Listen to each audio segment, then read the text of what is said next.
Então eu tenho aqui uma senoide. Então isso aqui é o quê? É um sinal elétrico que este equipamento fornece, só que esse sinal aqui ele é muito pequeno. Então esse sinal ele entra aqui nesse amplificador, igual como a gente faz com som. A gente amplifica, né?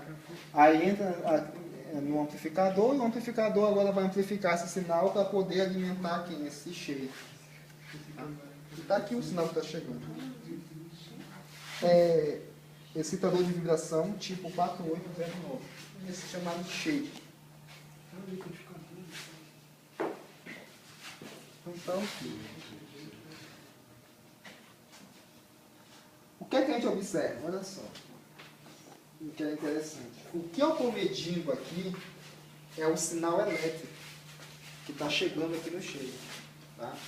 Percebo que o sinal que está chegando no shake é uma senoide, onde a amplitude é dada em volts. Tá certo? Que aqui eu tenho 100 milivolts, eu tenho 100, 200, 2,5 volts. Então isso aqui é um sinal elétrico que está chegando. Ele está fazendo essa base vibrar. Eu vou medir agora, aqui no domínio do tempo, que o sinal que este acelerômetro está medindo da base vibratória. O que a gente vai observar é o quê? É uma analogia entre a forma de onda do sinal elétrico com a vibração, que é uma energia mecânica. É isso que a gente vai estar observando.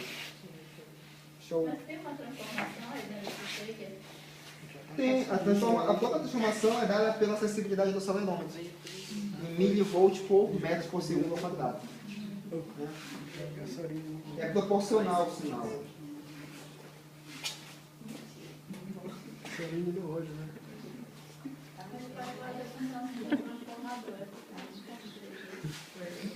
Não, o transformador elétrico ele transforma energia elétrica em energia elétrica. Ele apenas amplifica ou diminui a amplitude, ele não altera o tipo de energia. Esse aí transforma de cinética para elétrica? Esse aqui é o contrário, ele transforma energia elétrica em energia mecânica.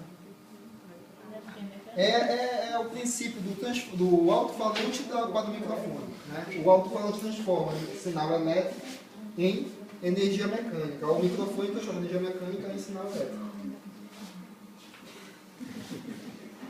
Então a gente observa aqui o valor realmente, né? A gente observa realmente que o sensor está medindo aqui uma vibração, essa vibração tem a mesma forma de onda, do sinal elétrico, que é gerado aqui. Mesma forma de onda. Isso aqui é um osciloscópio. Ele mede a forma de onda de um sinal elétrico. Osciloscópio. Osciloscópio. De oscilação.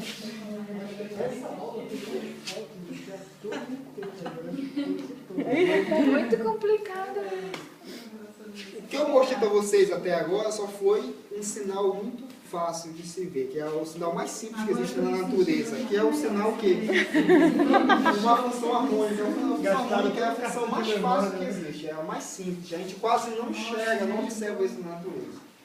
O que a gente observa é uma mistura de várias funções harmônicas. Né? E aí, toda vez que a gente faz uma medição de vibração, né, eu vou medir a vibração com este sensor, o que eu tenho que saber é qual é a faixa de operação deste meu sensor. O fabricante me fornece aqui. Esse sensor só pode ser utilizado para medir sinais de vibração numa faixa de 1 até 7.000 Hz. Faixa de frequência. A vibração que eu estou medindo é de 10.000 Hz. Nem mede com ele que ele vai te dar um valor errado. A faixa de frequência que ele tem que medir influencia no tamanho do acelerômetro? Influencia. Se a gente lembrar daquela equação lá da frequência natural, raiz quadrada de K sobre M, quanto maior a massa, menor é a frequência natural. Então, se o meu acelerômetro for muito grande, tiver uma massa muito grande, a frequência natural dele é menor. Logo, a faixa de frequência tem que ser menor do que a frequência natural. Então tem que colocar uma faixa muito pequena, então vai ser um acelerômetro para baixa frequência. Esses acelerômetros aqui menores, eles possuem uma faixa maior de operação. O que é o hexameloma? É só Esse isso negócio aqui. douradinho. Ah, não. É só isso aqui. Aqui Deixa eu tirar uma dentro foto dessa tem... paradinha. Aqui dentro eu tenho uma massa sísmica, né, suspensa por móvel. Ah, posso pegar? Peraí.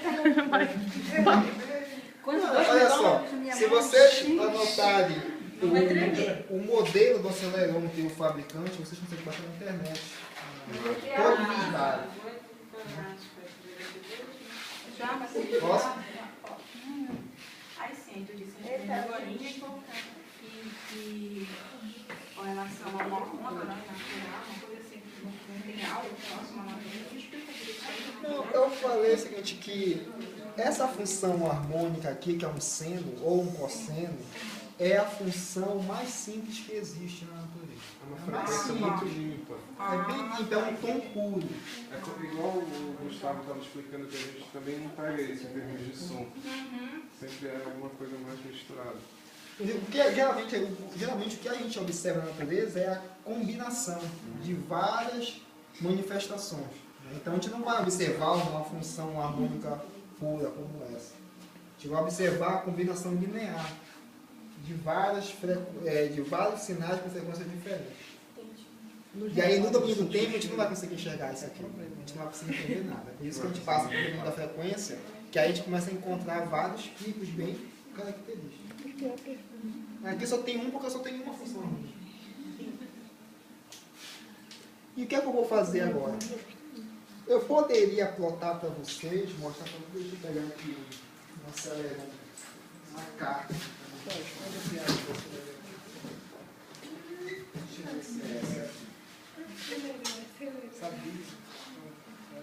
Esse acelerômetro aqui, o fabricante, ele fornece isso aqui para a gente. Estou observando aqui. Isso aqui é um gráfico que vai me fornecer a faixa dinâmica do acelerômetro, a faixa de frequência com que ele pode operar. A gente observa que aqui eu tenho uma faixa que é onde a resposta do acelerômetro ela é plana, não tem variação.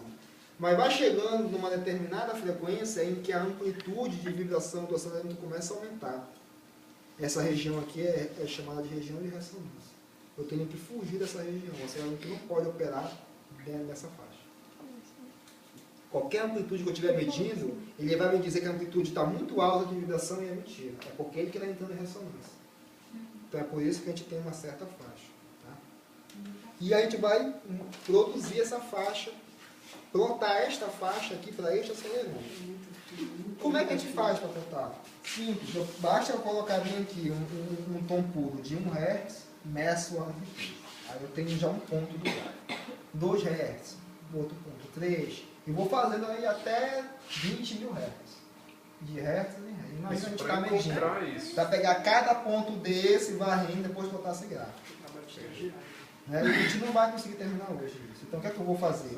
Eu vou pegar um sinal, ao invés de eu ficar fornecendo para ele, para o shake vibrar, uma frequência com um tom puro, uma única senoide de cada vez, mantendo a amplitude constante, variando apenas a frequência dela, né? 1 Hz, 2, 3, 4, 5 Hz, variando, eu vou pegar uma soma, várias senoides de mesma amplitude, só mudando a frequência. Eu vou somar tudo e vou fornecer para o shake. Ele vai vibrar com uma combinação linear de todas essas senoides. Aí ele já vai gerar esses pontos. Vai gerar esses pontos. Eu vou pegar várias senoides, vários sinais, com mesma amplitude, mesma quantidade de energia, mas variando apenas a frequência de cada sinal, dentro de uma faixa de 1 Hz, sei lá, até 20 mil Hz. Quando eu faço isso, quando eu pego várias funções harmônicas como essa, de mesma energia, mudando apenas a frequência, a gente chama isso aí de ruído branco. Então, quando a gente vai fazer uma análise para uma estrutura, onde eu estou me preocupando em conhecer o comportamento vibratório da estrutura, eu uso ruído branco. Quando a gente estuda acústica, geralmente a gente quer conhecer as características de uma sala Mas como se o microfone simulasse o nosso ouvido, a gente chama isso de Ruído rosa. Basta usar um filtro. O que é o ruído rosa? É o ruído branco filtrado. Onde o filtro nada mais é do que aquela curva de ponderação.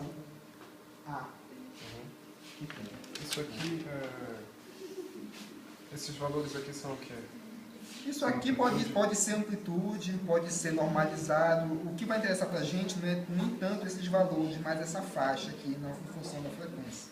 E perceba que esse gráfico aqui aqui está até log-log, né? Mas eu posso colocar log-log, posso colocar normal. Então As faixas são logarítmicas. Isso. O que é que eu vou fazer aqui? Eu vou vir aqui no meu gerador, propriedade dele. Eu estou fornecendo um seno nesta frequência. Na verdade, eu vou fornecer um sinal random, aleatório. Tá? E ele vai trabalhar nessa faixa de frequência aqui, dentro de uma banda, que vai até 12 kHz de frequência central. Então, vai passar isso. Então, o meu sinal agora não é mais uma função harmônica pura. A gente vai observar até aqui. A gente vai ver, parece um sinal de rádio. Só que aí eu vou ter que alterar também, aqui no meu domínio da frequência, que a gente está observando o domínio da frequência, isso aqui não é o domínio da frequência, eu vou ter que alterar agora o que? A minha faixa de frequência, que eu só estou medindo até 400 Hz. Eu vou colocar isso aqui até 20. Eu vou aumentar também essa resolução.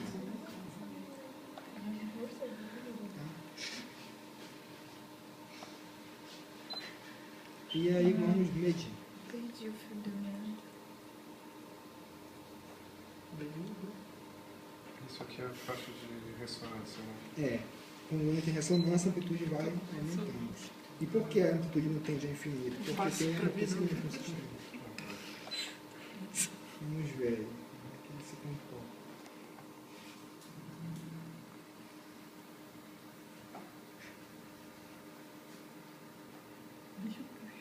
Começou.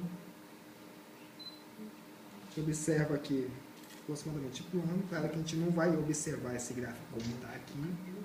Por quê? Porque isso aqui é feito em laboratório, né? Tem uma série de cuidados que a gente tem que ter para poder botar esse gráfico.